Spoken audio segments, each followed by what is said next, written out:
please write something. We'll throw in the refrigerator, the kitchen sinks, obviously already included, but like the washer and dryer, the car charger, whatever else is included or the dog.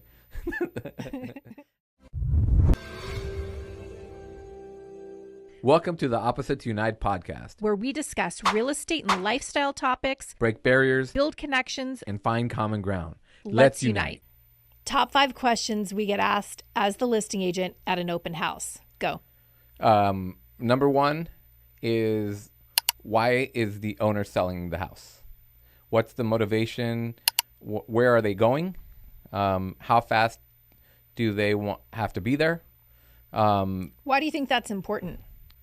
Well, it's partially a good way to write your terms and for you to give them what they want as something that probably is not going to cost you anything. Right, because sometimes they might need a little extra time in the Right. house, or they might need a little time to go find their new home. And sometimes it might be in a hurry. Yeah.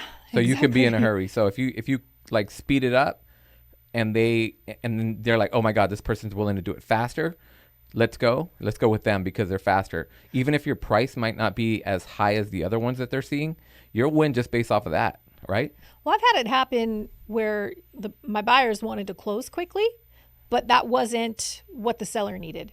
They needed like a 45-day close. They wanted to go slow. So they were actually looking for that buyer that was willing to give them the time they needed to Right. get where they needed to go. And if the buyer really loves that house, they might even be willing to rent it back to them for 30 days, which gives them time, allows the buyer to close on the property and maybe get a payment in there so that their mortgage is covered while they're, renting the house back to the seller.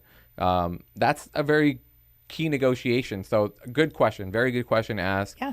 The seller or the seller's agent that's hosting the open house, right? Exactly. Another good question is, how long has the property been on the market?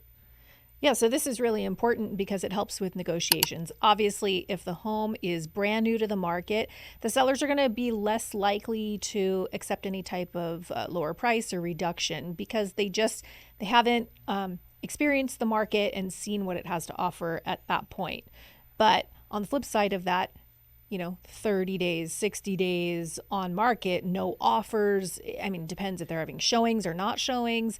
Then there might be some opportunity there. So it's always good to ask how many days the home has been on the market when you're at the open house. And even if they have had an offer, went into escrow and fallen out, if you find out that information, because that information should be part of that answer, right? The listing agent should tell you, "Oh, we were in escrow, but they fell out for this and this reason," right? That gives you some insight on why maybe something that's wrong with the house or something that Or the maybe seller's something dealing that's with. not wrong with the house. Maybe it's just the buyer couldn't qualify for their loan. Very true. Or maybe their home was, they were contingent on selling their home and that fell out. But it does sometimes when that happens, even though it's not at the fault of the seller or the house, it might be the buyer. It still does put the seller in a position where they may have planned to buy another house, right? And if that house is in escrow, ready to close, they need somebody to close quick. That'll be another key way of you finding out, hey, this person is in dire straits or maybe in a situation that you could leverage to your advantage, right? Right. So Yeah. that's a good negotiation tactic. So the next one is, have there been any recent renovations or repairs on the home? So why is that important? Well, it tells you if there's anything wrong. It kind of starts poking away at it. Also, if they're proud of some renovations, they may want you to buy into that, and then let you know why they're asking the price they're asking. And some of this is not going to give you the full ultimate leverage that you want, because you also don't want to ask so many questions to where you appear to be killing the deal before you even getting it. But maybe you're just asking the questions because you're interested and it shows added interest in the property. Unalive the deal. Okay, if you say that, the K word, it's a bad word. Oh. So you unalive a deal. So if you unalive a deal, that's not good, right? So you want to keep the deal alive.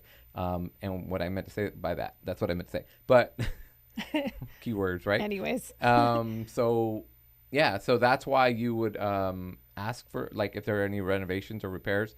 And and all the whole key is to keep the conversation going, right? To where you are getting all this information out and about, and you're showing interest. And that's the biggest thing as a listing agent. When somebody comes into your open house and they're asking you all these questions, you go home, you may have ran into 15, 20, 30, 50 people sometimes, which we've had at our open houses, and it's chaos.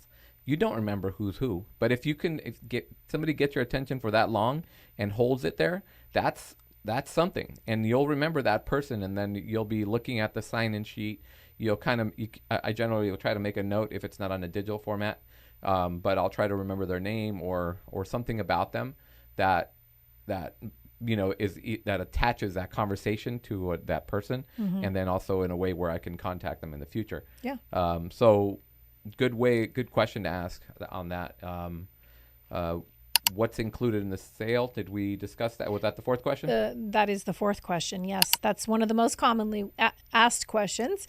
What's included in the sale? And it's important to know that because you want to make sure when your agent is writing the offer to the listing agent that, if they're including the refrigerator or the washer and the dryer. So it's important because... Well, it's important because I'd say it's more important to keep the conversation going again, right?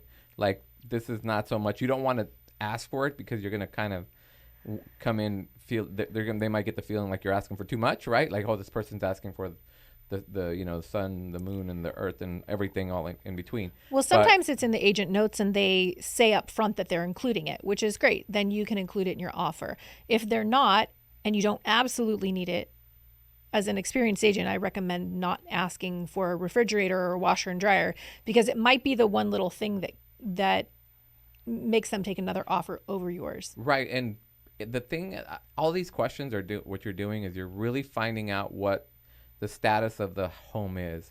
If the person's telling you it's not included, it's not included, not included, and it's not going to be included, and have a nice day, that lets you know that maybe they're not so hungry for offers, right? Yes. And all the other questions that we've asked, like days on market, why they're selling, it kind of all feeds into that vibe from a house as to why how can I get this house, right? Yeah. I either better step it up, pay full price, maybe throw a few things in there, additionally shorten the timelines, extend the timelines, do whatever I have to do to get this seller to know that I'm an interested buyer and I'm going to tailor my offer to their needs. It's important. And it's important, but it's smart because it may not be financial, right? All these things that we're talking about is, you can ask for price, which is the number one term, right? It is the number one factor, but it isn't everything for everyone. No, because people will take less to get the other terms, to get a person that will, because they could be in a situation where they could be losing a house because they aren't able to close, like we said, where somebody had fallen out of escrow and kind of left them, hanging out high and dry. And what do they do? What can they do now? They're like stuck. They're like in a desperate situation, not for money, in a sense, but like to get that deal done sooner. Mm-hmm. So if you can bring that term. Yeah. And the final question, and probably the most important question to ask, is do you have any offers, and do you expect any offers coming soon? And I'd say the way they answer all these questions is going to be directly related to that question, because, or not related, but you're going to be able to, that vibe is going to really have that answer in there. What I mean is, if they say, no, we're not including the fridge, we're not including any of that, we have 10 offers on the table, right? And there's 3 of them are all cash and there are no contingencies, and like, that's the least desperate situation, right? We don't, in comparison to, we don't have any offers. We've been on the market forever. Please write something. We'll throw in the refrigerator, the kitchen sinks, obviously already included, but like the washer and dryer, the car charger, whatever else is included in or the dog.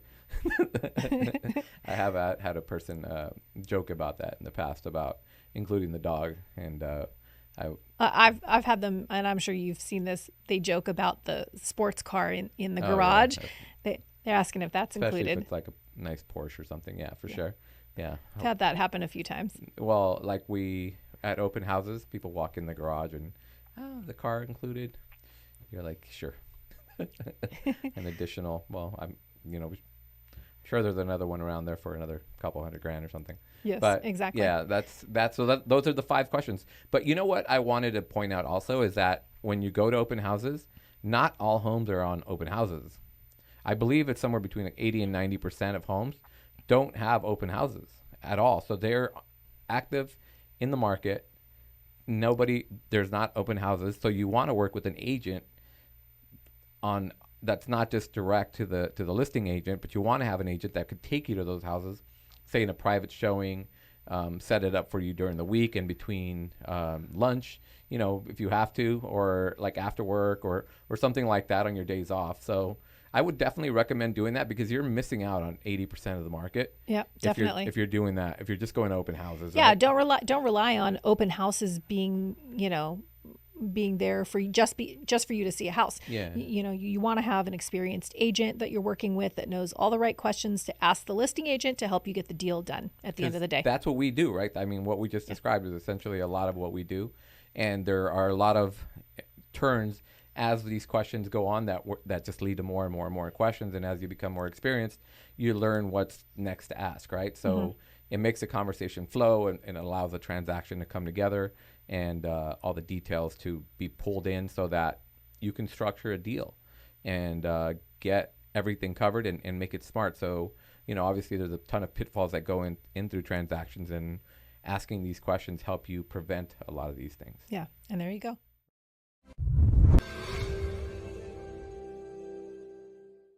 Thanks for tuning into the Opposites Unite podcast. If you enjoyed today's episode, please like, share, and subscribe to our channel. Don't forget to leave a comment for a chance to get a shout out in our next video. See you next time.